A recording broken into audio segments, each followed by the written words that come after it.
Bulletin অসম north ইষ্টৰ এতিয়াৰ খবৰ সৈতে ষ্টুডিঅত মই ভামহন্ত। প্ৰধানমন্ত্ৰী নৰেন্দ্ৰ মোদীয়ে আজি মুকলি কৰে বিশ্বৰ আটাইতকৈ দীঘল সুৰংগ ঘাইপথ। হিমাচল প্ৰদেশৰ মানালীৰ পৰা লাহোৰ স্পিতি ভেলী সংযোগী এই অটল সুৰংগ নিৰ্মাণ কৰা হৈছে। প্ৰতিৰক্ষা মন্ত্ৰী ৰাজনাথ সিঙো উপস্থিত আছে অনুষ্ঠানত। 9.02 কিলোমিটাৰ দৈৰ্ঘ্যৰ সুৰংগ পথটোৱে মানালী আৰু লেহৰ মাজত হ্ৰাস কৰিব 46 কিলোমিটাৰ দূৰত্ব। আৰু এই মুহূৰ্তত আমি পোনপটীয়াকৈ লৈ গৈছো এই অনুষ্ঠানৰ মাজলৈ। और आप भी उसी प्रकार से अपनी भावनाओं को हमारे साथ जोड़े हुए हैं और ये हमारे लिए बहुत बड़ी प्रसन्नता की बात है। आज के इस कार्यक्रम में हमारे रक्षा मंत्री राजनाथ सिंह जी, आपने हिमाचल का कोई विधानसभा क्षेत्र नहीं छोड़ा है, जहां लगभग सभी विधानसभा क्षेत्र में किसी न किसी कार्यक्रम में आप प्रस्तुत हुए हैं, आप आए हैं, मिले हैं, लोगों से बातचीत किए हैं, सभाओं को संबोधित किया है। आप भी आज के इस कार्यक्रम में हमारे बीच में हम सबको हौसला देने के लिए, हम सबको शुभकामनाएं, आशीर्वाद देने के लिए यहाँ उपस्थित हुए। आपका भी मैं हृदय से अभिनंदन करता हूँ। बहुत बहुत धन्यवाद। नमस्कार। जय हिंद।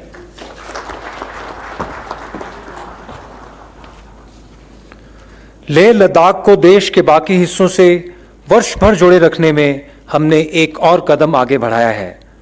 टनल निर्माण से सेना की मूवमेंट, रसद एवं बाकी साजो सामान की बहाली और सुगम हो जाएगी।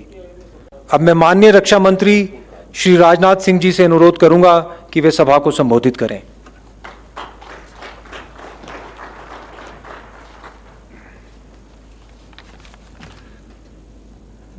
देश के यशस्वी प्रधानमंत्री आदरणीय नरेंद्र मोदी जी और हिमाचल प्रदेश के मुख्यमंत्री श्री जयराम जी ठाकुर, भारत सरकार के राज्य मंत्री Shri Anurag ji Thakur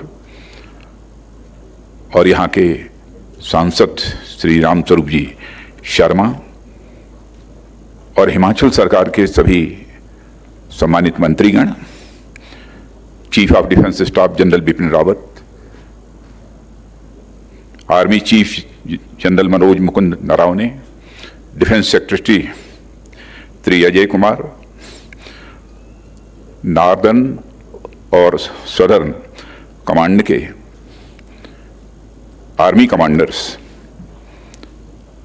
Shri BC Joshi and Shri Ravinder Pal Singh ji, lieutenant general Harpal Singh और बीआरओ के सभी अधिकारी और कर्मचारीगण और इस कार्यक्रम में मौजूद अन्य सभी सम्मानित देवियों एवं सज्जनों,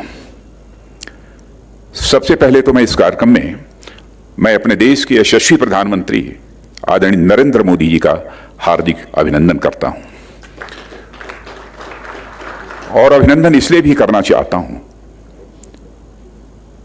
कि जब से आपने प्रधानमंत्री के रूप में अपनी जिम्मेदारी संभाली है, बराबर इस अटल टनल रोहतांग के बारे में आपने चिंता की है, आपका इन्वॉल्वमेंट रहा है, जानकारी हासिल करते रहे कि क्या प्रगति है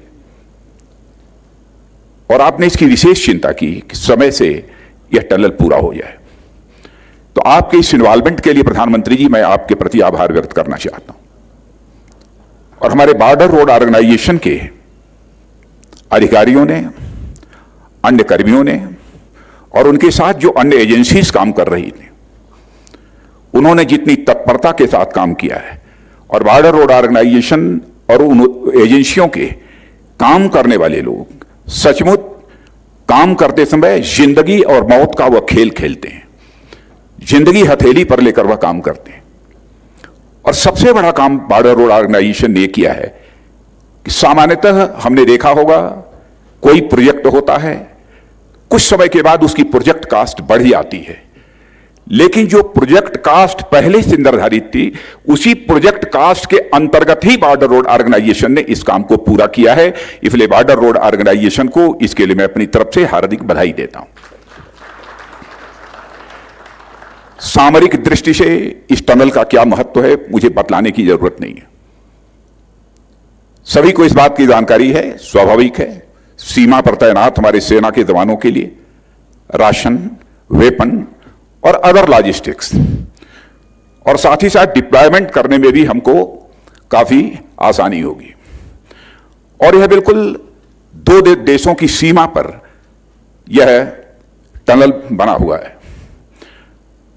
मैं मानता हूं कि जहां देश की जनता को यह समर्पित है टनल, वहीं पर हमारी सीमा की सुरक्षा करने वाले सेना के जवानों के लिए समर्पित है और सीमा पर रहने वाले लोगों के लिए भी यह विशेष रूप से समर्पित है, क्योंकि हमारे सेना का जवान भी पीस टाइम में अपने शरीर का पसीना बहाता है, और अपने शरीर का पसीना पीस टाइम में भी इसलिए बहाता है कि यदि वार टाइम आ जाए तो हमें कम रक्त बहाना पड़े, इसलिए पीस टाइम में वो अपने जिस्म का पसीना बहाता है, यानी लगातार अपने दायित्व का वह निर्वाह करता रहता है। इस टनल के बन जाने के परिणाम स्वरूप स्वाभाविक रूप से पर्यटन भी बढ़ेगा। पर्यटन बढ़ेगा तो इस क्षेत्र में रहने वाले बहुत सारे लोगों को रोजगार उपलब्ध होगा। इस क्षेत्र के संबंध में हम यह भी जानते हैं कि यहां पर जो आदिवासी भाई हैं वह दस्तकारी की कला में बड़े ही पारंगत माने जाते हैं। स्वाभाविक है कुछ महीने तक जो ऑल वेदर कनेक्टिविटी न होने के कारण वह शेष भारत से कटे रहते थे, अब अपने दस्तकारी की चीजों को वह केवल हिमाचल प्रदेश ही नहीं बल्कि देश के किसी भी भाग में ले जा सकते हैं और वह अपना वह व्यापार बढ़ा सकते हैं। यह टनल सामाजिक और आर्थिक विकास की दृष्टि से भी एक बहुत ही महत्वपूर्ण टनल है। और प्रधानमंत्री जी, मैं संयोग मानता हूं कि जिस समय आदरणीय अटल जी ने इस टनल को बनाने का संकल्प लिया था, इसकी घोषणा की थी, उस समय भी आप हिमाचल में प्रभारी के रूप में यहां पर मौजूद थे। और आज जब टनल का काम यह पूरा हो रहा है तो इस टनल को देशवासियों को समर्पित करने के लिए आप यहां पर मौजूद हैं। यह एक बहुत ही सुखद संयोग है। तो आज के अवसर पर मैं समझता हूं कि इससे ज्यादा कुछ कहने की आवश्यकता नहीं है। मैं पुनः अपनी तरफ से आपका अभिनंदन करते हुए और बीआरओ सहित जिन लोगों ने भी इस टनल के निर्माण में अपना योगदान दिया है उनके प्रति कृतज्ञता ज्ञापित करते हुए अपना निवेदन समाप्त करता हूं।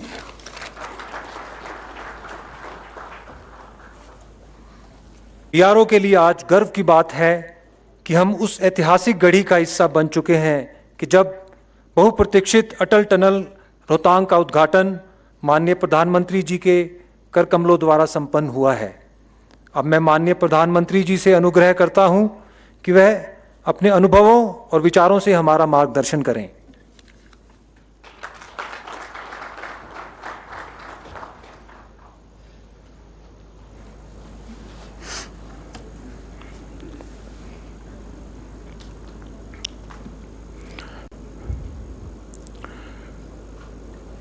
देश के रक्षा मंत्री श्रीमान राजनाथ सिंह जी, हिमाचल प्रदेश के मुख्यमंत्री श्री राम जयराम ठाकुर जी, केंद्रीय मंत्रिमंडल में मेरे साथी हिमाचल नो छोकरो अनुराग ठाकुर, हिमाचल सरकार के मंत्रीगण, अन्य जनप्रतिनिधिगण, chief of defence staff general Bipin Rawat ji, army chief, रक्षा मंत्रालय, बॉर्डर रोड ऑर्गेनाइजेशन से जुड़े सभी साथी और हिमाचल प्रदेश के मेरे भाई और बहनों, आज का दिन बहुत ऐतिहासिक है। आज सिर्फ अटल जी का ही सपना नहीं पूरा हुआ है, आज हिमाचल प्रदेश के करोड़ों लोगों का भी दशकों पुराना इंतजार खत्म हुआ है। मेरा बहुत बड़ा सौभाग्य है कि आज मुझे अटल टनल के लोकार्पण का अवसर मिला है। और जैसा अभी राजनाथ जी ने बताया, मैं यहां संगठन का काम देखता था। यहाँ के पहाड़ों, यहाँ की वादियों में अपना बहुत ही उत्तम समय बिताता था। और जब अटल जी मनाली में आके रहते थे तो अक्सर उनके पास बैठना, गपशप करना, और मैं और धूमल जी एक दिन चाय पीते पीते इस विषय को बड़े आग्रह से उनके सामने रख रहे थे। और जैसा अटल जी का विशेषता थी, वो बड़ी आंखें खोल करके हमें गहराई से पढ़ रहे थे कि हम क्या कह रहे हैं। फिर मुंडी हिला देते थे, हाँ भाई, लेकिन आखिरकार जिस बात को लेकर मैं और धूमल जी उनसे लगे रहते थे, वो सुझाव अटल जी का सपना बन गया, संकल्प बन गया, और आज हम उसे एक सिद्धि के रूप में अपनी आंखों के सामने देख रहे हैं। इससे जीवन का कितना बड़ा संतोष हो सकता है, आप कल्पना कर सकते हैं। अब से पहले, कुछ मिनट पहले, हम सब ने एक मूवी भी देखी और मैंने वहां एक पिक्चर गैलरी भी देखी, the making of Atal tunnel. अक्सर ये सब संभव हुआ है। अभेद्य पीर पंजाल का उसको भेद कर एक बहुत कठिन संकल्प को आज पूरा किया गया है। इस महायज्ञ में अपना पसीना बहाने वाले, अपनी जान जोखिम में डालने वाले मेहनतकश जवानों को, इंजीनियरों को, सभी मजदूर भाई बहनों को आज मैं आदर पूर्वक नमन करता हूं। साथियों, अटल टनल हिमाचल प्रदेश के एक बड़े हिस्से के साथ साथ नए केंद्र शासित प्रदेश लेह लद्दाख की भी लाइफलाइन बनने वाला है। अब सही मायनों में हिमाचल प्रदेश का ये बड़ा क्षेत्र और लेह लद्दाख देश के बाकी हिस्सों से हमेशा जुड़े रहेंगे। प्रगति पथ पर तेजी से आगे बढ़ेंगे। इस टनल से मनाली और केलोंग के बीच इसकी दूरी 3-4 घंटे कम हो ही जाएगी। पहाड़ के मेरे भाई बहन समझ सकते हैं कि पहाड़ पर 3-4 घंटे की दूरी कम होने का मतलब क्या होता है। साथियों, लेह लद्दाख के किसानों, बागवानों, युवाओं के लिए भी अब देश की राजधानी दिल्ली और दूसरे बाजार तक उनकी पहुंच आसान हो जाएगी। उनका जोखिम भी कम हो जाएगा। यही नहीं, ये टनल देवधरा हिमाचल और बुद्ध परंपरा के उस जुड़ाव को भी सशक्त करने वाली है जो भारत से निकलकर आज पूरी दुनिया को नई राह, नई रोशनी दिखा रही है। इसके लिए हिमाचल और लेह लद्दाख के सभी साथियों को बहुत बहुत बधाई। साथियों, अटल टनल भारत के बॉर्डर इंफ्रास्ट्रक्चर को भी नई ताकत देने वाली है। ये विश्व स्तरीय बॉर्डर कनेक्टिविटी का जीता जागता प्रमाण है।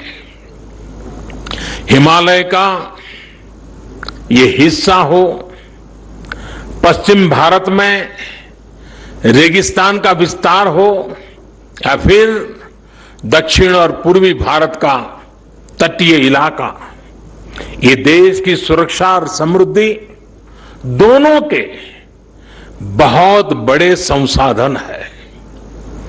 हमेशा से इन क्षेत्रों के संतुलित और संपूर्ण विकास को लेकर यहां के इंफ्रास्ट्रक्चर को बेहतर बनाने की मांग उठती रही है, लेकिन लंबे समय तक हमारे यहां बॉर्डर से जुड़े इंफ्रास्ट्रक्चर के प्रोजेक्ट या तो प्लानिंग के स्टेज से बाहर ही नहीं निकल पाए, या जो निकले वो अटक गए, लटक गए, भटक गए। अटल टनल के साथ भी कभी कभी तो कुछ ऐसा महसूस भी हुआ है। साल 2002 में अटल जी ने इस टनल के लिए अप्रोच रोड का शिलान्यास किया था। अटल जी की सरकार जाने के बाद जैसे इस काम को भी भुला दिया गया। हालत ये थी कि साल 2013-14 तक टनल के लिए सिर्फ 1300 मीटर यानी 1.5 किलोमीटर से भी कम काम हो पाया था। एक्सपर्ट बताते हैं कि जिस रफ्तार से अटल टनल का काम उस समय हो रहा था, अगर उसी रफ्तार से काम चला होता तो ये सुरंग साल 2040 में जाकर के शायद पूरी होती। आप कल्पना करिए, आपकी आज जो उम्र है उसमें 20 वर्ष और जोड़ लीजिए, तब जाकर लोगों के जीवन में ये दिवस आता, उनका सपना पूरा होता। जब विकास के पथ पर तेजी से आगे बढ़ना हो, जब देश के लोगों के विकास की प्रबल इच्छा हो, तो रफ्तार बढ़ानी ही पड़ती है। अटल टनल के काम में भी 2014 के बाद अभूतपूर्व तेजी लाई गई। बीआरओ के सामने आने वाली हर अड़चन को हल किया गया। नतीजा यह हुआ कि जहां हर साल पहले 300 मीटर सुरंग बन रही थी, उसकी गति बढ़ाकर 1400 मीटर प्रति वर्ष हो गई। सिर्फ 6 साल में हमने 26 साल का काम पूरा कर लिया। साथियों, इंफ्रास्ट्रक्चर के इतने अहम और बड़े प्रोजेक्ट के निर्माण में देरी से देश का हर तरह से नुकसान होता है। इससे लोगों को सुविधा मिलने में तो देरी होती है, इसका खामियाजा देश को आर्थिक स्तर पर उठाना पड़ता है। साल 2005 में यह आकलन किया गया था कि ये टनल लगभग 950 करोड़ रुपए में तैयार हो जाएगी, लेकिन लगातार होती देरी के कारण आज ये 3 गुना से भी ज्यादा यानी करीब करीब 3200 करोड़ रुपए से अधिक खर्च करने के बाद पूरी हो पाई है। कल्पना कीजिए कि अगर 20 साल और लग जाते तब क्या स्थिति होती। साथियों, कनेक्टिविटी का देश के विकास से सीधा संबंध होता है। ज्यादा से ज्यादा कनेक्टिविटी यानी उतना ही तेज विकास।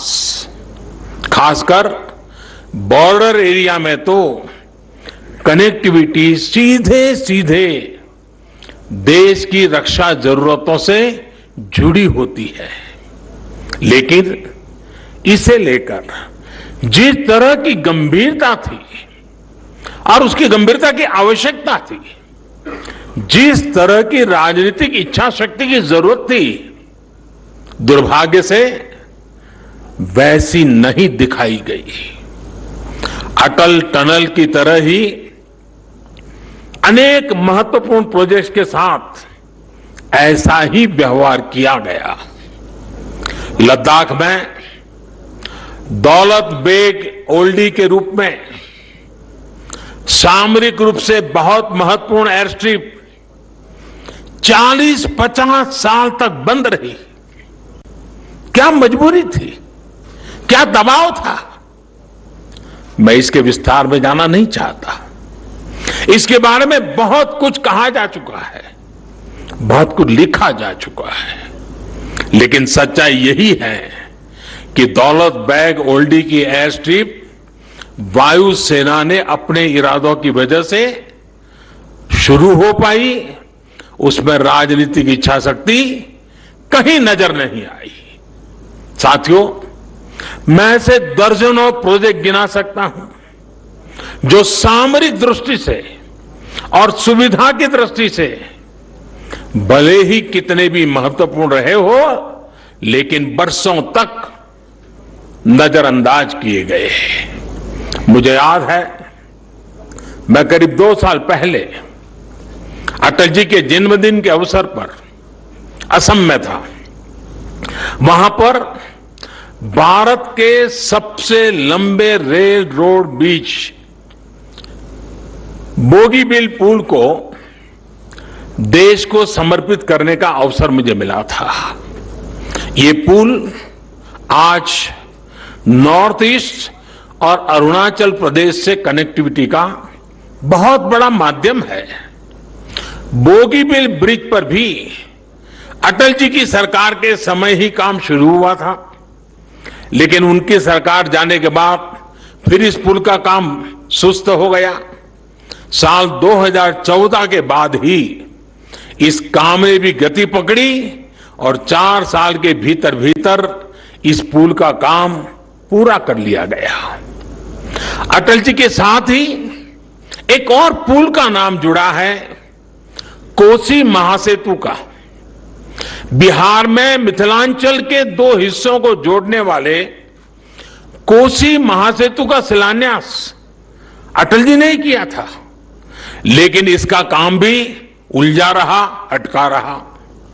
2014 में हमें सरकार में आने के बाद कोसी महासेतु का काम भी हमने तेज करवाया। अब से कुछ दिन पहले ही कोसी महासेतु का भी लोकार्पण किया जा चुका है। साथियों, देश के करीब करीब हर हिस्से में कनेक्टिविटी के बड़े बड़े प्रोजेक्ट्स का यही हाल रहा है, लेकिन अब यह स्थिति बदल रही है और बहुत तेजी के साथ बदल रही है।